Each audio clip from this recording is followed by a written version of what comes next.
नमस्ते प्यारे बच्चों। आज हम इस वीडियो में क्लास 8 तो जाएगी। प्रश्नावली होगी 2.2 एक चर वाले रैखिक समीकरण। ठीक है, तो एक चर वाले रैखिक समीकरण का हम क्वेश्चन नंबर 6 यहाँ पर सॉल्व करेंगे। 1 से 5 तक हमने से पहले हल कर लिए थे, वो आपको प्ले लिस्ट में मिल जाएंगे, वहां पर आप देख लेना, या उसका लिंक आपको डिस्क्रिप्शन बॉक्स में भी मिल जाएगा, वहां से भी आप उनको देख सकते हो। और आज ये जो क्लास उसका जो चैप्टर था या प्रश्नावली 2.1 वो भी हमने पूरी करवा दी, वो भी आप वहां पर देख सकते हो। तो क्वेश्चन नंबर 6 है कि तीन लगातार पूर्णांकों का योग, तीन है, लगातार है और पूर्णांक है, उनका जो योग है ना वो 51 है। पूर्णांक याद कीजिए। अब लगातार तो समझते होंगे आप, जैसे मान लो कोई पूर्णांक 20 है तो 20, 21 और 22 ये लगातार होंगे, कंटिन्यू होने चाहिए वो। ठीक है, तो ये लगातार है। अब हम 20, 21, 22 तो मान नहीं सकते ना, क्योंकि ये तो अचर है, माना तो चर को जाता है। तो हम यहां पर मानेंगे माना तीन लगातार पूर्णांक, माना तीन लगातार पूर्णांक क्रम से, पहला पूर्णांक मैंने कह दिया भाई अक्ष है, तो दूसरा पूर्णांक क्या होगा बताओ। जैसे 20 था तो 20 से 21 कैसे है, हमने 20 में एक जोड़ा तभी तो है ना 20 और 21। और फिर 22 कैसे है, हमने 20 में दो जोड़ दी तो 22 आ गया। तो लगातार हुई है ना। लगातार का मतलब इससे आगे जाना तो एक बढ़ाओ, और इससे आगे जाना तो दो बढ़ाओ, फिर आगे जाना तो तीन बढ़ाओ, इसे बढ़ाते जाओ। तो अक्ष में हम कितना बढ़ा देंगे, एक बढ़ा देंगे, तो इससे ठीक आगे वाला आ गया पूर्णांक। और इससे भी आगे जाना हो तो पहले एक बढ़ाए, अब दो बढ़ा दो। तो ये हमारे पास तीन लगातार पूर्णांक हो गए। तो तीन लगातार पूर्णांक कौन कौन हो गए, अक्ष, x+1 और x+2, ये तीन लगातार पूर्णांक है। अब क्वेश्चन में बोला गया है कि इन तीनों का जो योग है ना वो कितना है, 51 है। तो हम इन तीनों को यहां पर जोड़ देंगे, जोड़ेंगे क्योंकि ऐसा हमें प्रश्न में आदेश मिला है, यह प्रश्नानुसार। तो प्रश्न के अनुसार इन तीनों क्रमागत पूर्णांकों को यदि हम यहां पर जोड़ते हैं, वैसे ब्रैकेट की आवश्यकता तो है नहीं क्योंकि सारे प्लस के है तो कोई दिक्कत नहीं है, ऐसे रख लो बिना ब्रैकेट के ही। हाँ, माइनस का चिन्ह होता कहीं पर तो हमें ब्रैकेट लगाना जरूरी हो जाता। तो हमने पहला पूर्णांक, दूसरा पूर्णांक और तीसरा पूर्णांक तीनों को जोड़ा, और तीनों को जोड़ते इनका जोड़ कितना हो जाएगा, यहाँ पर 51 हो जाएगा। अब यहाँ देखो ये जो अक्ष है ना ये वाला, ये भी यहाँ पर चर है, वेरिएबल है। ये जो अक्ष है वो भी यहाँ पर चर है, वेरिएबल है। और ये अक्ष है ना वो भी यहाँ पर क्या है, चर है। तो जो चर राशियां है वो एक जगह इकट्ठी होगी। एक अक्ष यहाँ है, एक अक्ष यहाँ है, एक अक्ष यहाँ है। तो कितने अक्ष हो गए, एक और एक और एक, यानी मिलाकर के टोटल हो जाएंगे एक, दो और एक, तीन हो गए। और वेरिएबल तो कंप्लीट हो गया। अब अचर में कौन है, दो और एक, तीन। तो ये हो गया, दो में एक जुड़ गया तो प्लस का 3, और बराबर में कौन था आपके पास, 51। अब यहां पर क्या करना है कि ये तो आपके चर राशि है, ये वाला अचर है, ये वाला अचर है, ये दोनों एक जैसे हैं, तो 3 है ना वो 51 की तरफ जाना चाहेगा, यानी हम इनका यहां पर पक्षांतरण करेंगे। तो ये जो लेफ्ट हैंड में बैठा था ना 3, इसको आप निकाल देंगे राइट हैंड में, और जो 3 है ना वो राइट हैंड में जाएगा, तो प्लस का 3 था, किसका हो जाएगा, माइनस का 3। क्योंकि पक्षांतरण करते समय आपको पता है चिन्ह बदल दिया जाता है, प्लस है तो माइनस बन जाता है, माइनस है तो प्लस बन जाता है, गुणा भाग और भाग गुणा। तो यहां पर कितना हो गया, 3x बराबर 51 में से हम 3 को निकाल देंगे तो 48 आ जाएंगे। लेकिन x के बराबर तो नहीं है ना बीबी, ये किसके बराबर है, 3x के बराबर। तो बीच में किसका चिन्ह है, गुणा का, और गुणा का जो चिन्ह है वो डिवाइड में जाएगा, यानी बाद में चला जाएगा। भाग का मतलब होगा कि 48 के बट्टे में पहुंचेगा 3, इस तरह से चला गया। अब आपको करना क्या है, इस 3 का भाग लगा देना है इसमें। तो 3 का भाग लगाएंगे तो 3 एकम 3, यहां पर बच गया एक, एक दे देंगे 8 को, तो 1 और 8 18, 18 में चला जाएगा 6 बार, 3 6 18, अक्ष बराबर 16। अब हमारी जो क्रमागत संख्या थी वो थी अक्ष, x+1 और x+2। तो अक्ष की जगह आप 16 रखेंगे, हर अक्ष की जगह 16 रखेंगे, तो क्रमागत संख्या क्या बनी, 16, 16 में एक जुड़ गया 17 और एक 18। अतः तीन क्रमागत संख्याएं, अतः है तीन क्रमागत संख्याएं,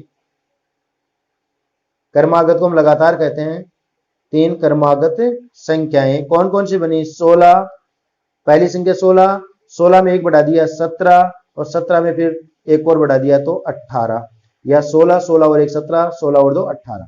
तो वो तीन क्रमागत संख्याएं कौन थी, 16, 17 और 18 थी। आप इन तीनों को जोड़ करके देख लीजिए, इन तीनों का जोड़ आपको 51 ही मिलेगा। 8 और 7 15, 15 और 6 21, हासिल की 2 3 4 5, देख लो आ गया ना 51। ये आपके आंसर की जांच भी यहाँ पर हो जाएगी। तो इस प्रकार से आपका जो क्वेश्चन नंबर 6 है ना वो यहां पर कंप्लीट हो गया। क्वेश्चन नंबर 7, 8 के 3 लगातार गुणज, उनका योग 888 है। आपको गुणजों को ज्ञात करना। अब गुणज क्या है? 8 के गुणज, भाई 8 के जो गुणज होते हैं ना वो देखो 8, क्योंकि 8 1 से गुणा हुआ तो 8 1 8, 8 2 से गुणा हुआ तो 8 दूनी 16, 8 3 से गुणा हुआ तो 8 3 24। ये लगातार गुणज है 1 2 3। या ऐसा भी हो सकता है 8 गुणा 6, 8 गुणा 7 और 8 गुणा 8। ये 8 के लगातार 3 गुणज है भाई। ये 6 बार गुणा हुआ, ये 7 बार गुणा हुआ और यहाँ पर 8 बार गुणा हुआ। या और भी सोचे तो आप ऐसा भी लिख सकते हो 8 इंटू 13, 8 इंटू 14 और 8 इंटू 15। तो ये इसके लगातार गुणज है। तो 8 तो सभी के पास आ रहा है कि नहीं आ रहा है? चेंज कौन हो रहा है? 13, 14 और 15 लगातार। और लगातार के लिए अभी मैंने बताया था इससे ठीक पहले वाले क्वेश्चन में कि जैसे 13 को यदि अपन अक्स कहें तो 14 कैसे आए? इसमें एक बढ़ाने पर तो आए ना। और 15 कब आए? एक और बढ़ा दो। तो लगातार संख्याओं के लिए अक्स, अक्स प्लस 1 और अक्स प्लस 2 रखा जाता है। लेकिन ये किसके गुणज बनने चाहिए? 8 के। तो हम इसको भी 8 से गुणा कर देंगे, इसको भी 8 से गुणा कर देंगे, इसको भी 8 से गुणा कर देंगे। जैसे 13, 14, 15 लगातार थे ना, लेकिन गुणा किससे हो रहे थे? 8 से, क्योंकि 8 के गुणज बताए गए यहाँ पर। अगर 10 के गुणज बताए जाते तो 10 से गुणा कर देते। तो हम यहाँ पर मानेंगे 8 के लगातार 3 गुणज। माना 8 के 3 लगातार गुणज, यानी लगातार संख्याएं होनी चाहिए जो 8 से गुणा होने पर आए। तो माना 8 के 3 लगातार गुणज। अब लगातार जो गुणज है ना, गुणज वो भी क्रम से, क्रम के साथ ही आएंगे ना वो। तो पहला जो गुणज है, जैसे हमारे पास लगातार संख्या रखते हैं तो अक्स होता है। अक्स के बाद में कौन संख्या आती है? अक्स प्लस 1 आती है। फिर कौन आता है? अक्स प्लस 2 आता है। लगातार संख्या ही तो ये है। अब वो 8 से लगातार कंटिन्यू गुणा होनी चाहिए भाई। 8 9 से गुणा हो, फिर 8 10 से हो, फिर 8 11 से। तो 8 पहले तो अक्स से गुणा होगा तो ये 8 का गुणज हो गया। अक्स प्लस 1 भी 8 से गुणा होगा तो ये इसका सेकंड लगातार हो गया। और 8 से ये आपका ये तीसरा होगा। तो उसके लगातार 3 गुणज कौन कौन है? 8 अक्स, 8 ब्रेकेट अक्स प्लस 1 और 8 ब्रेकेट अक्स प्लस 2 है। ये हमने उसके 3 लगातार गुणज यहां पर मान लिए। अब क्वेश्चन में बोला गया है कि लगातार गुणज है इनका जो टोटल है ना वो कितना आएगा? 888। तो ये प्रश्न के अनुसार आपको एक कंडीशन दे दी गई है, तो यहां पर आप रख सकते हैं प्रश्नानुसार। हम इन तीनों 8 के जो तीनों गुणज है इनको जोड़ेंगे और बराबर में 888 रखेंगे। जोड़ेंगे तो पहला तो आ जाएगा 8x प्लस, दूसरे में आएगा 8 ब्रेकेट x प्लस 1 और तीसरे में आएगा 8 ब्रेकेट x प्लस 2 और इसके बराबर में कौन आएगा? 888 यहां पर आ ही जाएगा। तो ये तो रह गया 8x का 8x प्लस 8 को x प्लस 1 से मल्टीप्लाई करेंगे ना तो ये तो आएगा 8x और 8 एक कम 8 आ ही जाएगा।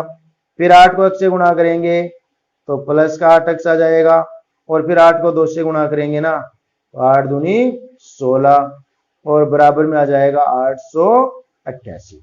अब अक्स को अपने यहां पर काउंट करेंगे तो अक्स कितने हो गए? 8x, 8x और 8x कितने हो गए? 8 और 8 16, 16 और 8 24। तो ये तो बन जाएंगे हमारे पास कितने? 24x। और अचर कौन है? 8 भी संख्या थी, 16 भी संख्या थी भाई। अक्स वाले तो सारे एक जगह इकट्ठे हो गए ना। अब संख्या में 8 और 16 दोनों ही प्लस के थे तो ये भी यहां पर 24 हो जाएंगे। और बराबर में कौन था? 888, जो आपका ऐसा कैसा रह ही जाएगा, इसमें कोई दिक्कत आपको होनी नहीं चाहिए। अब अक्स तो यहीं रह जाएगा, 24 को तो हमें बाहर निकालना ही पड़ेगा ना। 24 यहाँ पर संख्यात्मक वैल्यू थी और ये भी संख्यात्मक वैल्यू है, तो 24 को हम बाहर निकालेंगे तो यहाँ पर कौन रह जाएगा? 24x और बराबर में आप रखेंगे 888 प्लस का 24 बाहर निकलेगा ना तो माइनस का 24। ये तो आपको पता ही है कि जब हम पक्षांतरण करते हैं लेफ्ट से राइट में, राइट से लेफ्ट में जाते हैं ना तो चिन्ह बदल दिया जाता है। तो अब कितने हो जाएंगे? 24x बराबर 888 में से 24 को हम घटाएंगे तो 8 में से तो आप 4 को निकाल दो, 8 में से 4 जाएंगे तो 4 ही बचेंगे ना। फिर 8 में से 2 को घटाएंगे तो 6 बच जाएंगे और ये 8 ऐसा का ऐसा, यानी कितना आ गया? 864 आ गया।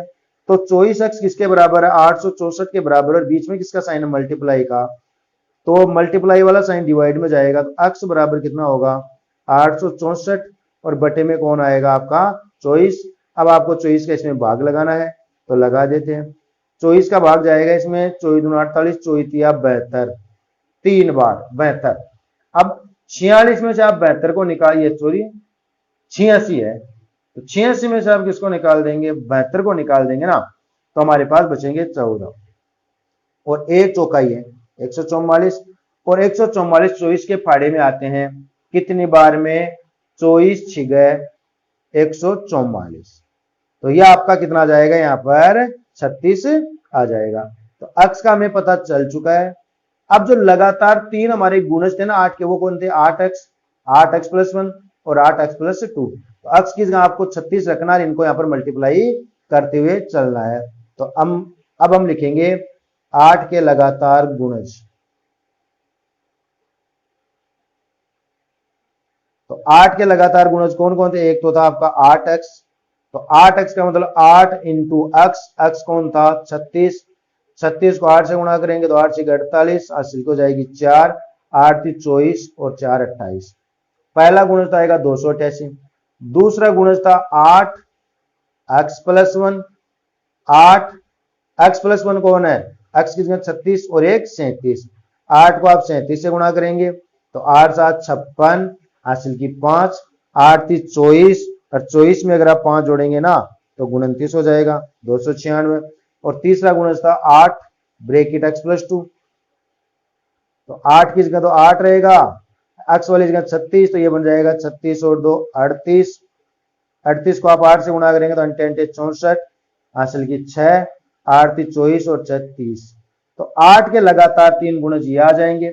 अब जांच कैसे करेंगे हमारा उत्तर सही है कि गलत, इन तीनों गुणजों को जोड़ लो, क्योंकि क्वेश्चन में साफ साफ बोला गया था इनका जोड़ा 888 आएगा।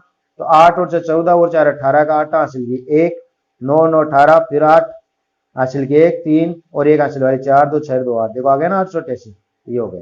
तो 8 के लगातार तीन गुणज कौन कौन है, 288, 296 और 304, ये 8 के लगातार तीन गुणज हो जाएंगे। क्वेश्चन नंबर 8, तीन लगातार पूर्णांक बढ़ते क्रम में लेने हैं, यानी में तीन लगातार पूर्णांक लेने हैं और उन्हें क्रम से 2 से 3 से और 4 से गुणा करना है और बाद में उनका योग करना है, तो उनका योगफल 74 होता है। तीनों पूर्णांक ज्ञात कीजिए। तो हम तीनों पूर्णांक लेंगे। पहले तो माना तीन लगातार पूर्णांक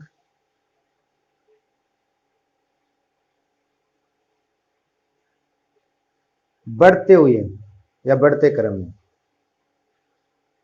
माना तीन लगातार पूर्णांक बढ़ते क्रम में, तो बढ़ते हुए क्रम में रखेंगे अक्स पहला। तो अब अक्स से आगे जाएंगे ना तो x + 1 एक बढ़ गया, और इससे आगे वाला पूर्णांक कौन होगा, x + 2। तो ये हमारे पास तीन लगातार पूर्णांक आ गए। अब प्रश्न वाले ने क्या कहा है वो ध्यान दीजिए। प्रश्नानुसार प्रश्न में बोला गया कि पहले तो पूर्णांक ले लो, फिर उन्हें क्रम से, यानी इसको तो 2 से गुणा करना है, इसको 3 से गुणा करना है, इसको 4 से गुणा करना है। क्रम से 2 3 4 से इनको गुणा कर दो और गुणा करके फिर इनको क्या कर दो, जोड़ दो, तो बराबर में कितने आ जाएंगे, 74 आ जाएंगे। तो 2 को तो हम किससे गुणा करेंगे, x से, और x + 1 को किससे गुणा करेंगे, 3 से, और फिर जोड़ देंगे 3 × x + 1, और x + 2 को भी हम किससे गुणा करेंगे, 4 से, तो ये बन जाएगा आपका x + 2 और इक्वल टू कितना बन जाएगा, 74।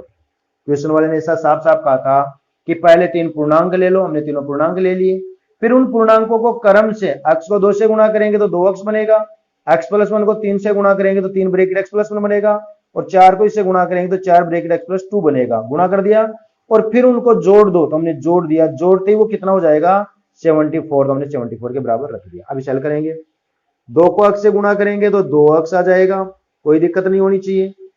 3 इस ब्रैकेट से गुणा होगा, 3 को x से गुणा करेंगे तो 3x, फिर प्लस और प्लस प्लस हो जाएगा, और 3 को हम 1 से गुणा करेंगे तो 3 एकम 3, ये वाला 4 भी इस ब्रैकेट से गुणा होगा, 4 को x से मल्टीप्लाई करेंगे 4x, और 4 को 2 से करेंगे तो 4 दूनी 8, और इक्वल टू कितना हो जाएगा, 74। अब यहाँ पर जितने भी x है, चरराशियां है या जो वेरिएबल है, ये तो यही है ना, ये सारे के सारे प्लस के इकट्ठे हो जाएंगे। 2x यहाँ पर, 3x यहाँ पर, कितने x हो गए, 3 और 2 5x, और 5x को ये वाले 4x हम और दे देंगे ना, तो ये टोटल कितने x हो गए, 5 और 4 9x। अब यहां पर संख्या में कौन कौन है, 3 और 8 है, तो 8 और 3 इकट्ठे होंगे तो 8 और 3 कितने हो जाएंगे, 11, और बराबर में कौन था आपका 74, वो रहेगा।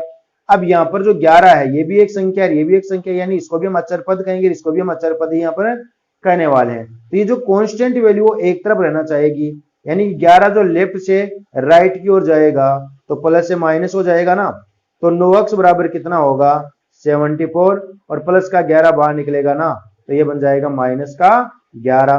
तो यहाँ पर देखो 9x इक्वल टू 74 में से आप इसको निकाल देंगे ना, तो ये आ जाएगा आपके पास 63, यानी 63 हो जाएगा। 9 और x के बीच में किसका चिन्ह है, गुणाकार, गुणाकार चिन्ह किस में जाएगा आपको पता है, भाग में चला जाएगा। तो x बराबर 63/9, 9 का भाग लगाएंगे ना तो कितने बार जाएगा, 7 बार, 9 संते 63, तो x कितना हो गया 7। लेकिन हमसे x थोड़ी पूछा था, हमारे से पूछा था लगातार पूर्णांक, तो लगातार पूर्णांक है x, तो x किसमें क्या रखेंगे 7, फिर x किसमें 7, तो 1 8, 7 और 2 9, अतः 3 लगातार पूर्णांक, अतः है 3 लगातार पूर्णांक। तो 3 लगातार पूर्णांक कौन है, पहला अक्ष था, तो अक्ष वाली जगह तो हम रख देंगे 7, फिर क्या रखोगे अक्ष की जगह 7, तो 7 में 1 जुड़ जाएगा तो 8, और फिर रखेंगे 7, तो 7 और 2 9। तो हमारे वो जो 3 लगातार पूर्णांक थे ना बढ़ते हुए क्रम में, वो कौन थे, 7, 8 और 9 थे। तो इस तरह से आपका ये क्वेश्चन नंबर 8 है वो कंप्लीट हो गया। कोई भी दिक्कत रही हो, कोई बात समझ में नहीं आई हो, तो कमेंट बॉक्स में आप जरूर बताइएगा, और वीडियो अच्छे से समझ में आ गया हो तो इसे लाइक और शेयर जरूर कर देना। चैनल पर पहली बार आए हो तो चैनल को सब्सक्राइब कर लेना, नोटिफिकेशन बेल को ऑल पर सेट करना, जिससे क्या होगा कि आपको प्रत्येक वीडियो का नोटिफिकेशन है ना वो मिल जाए।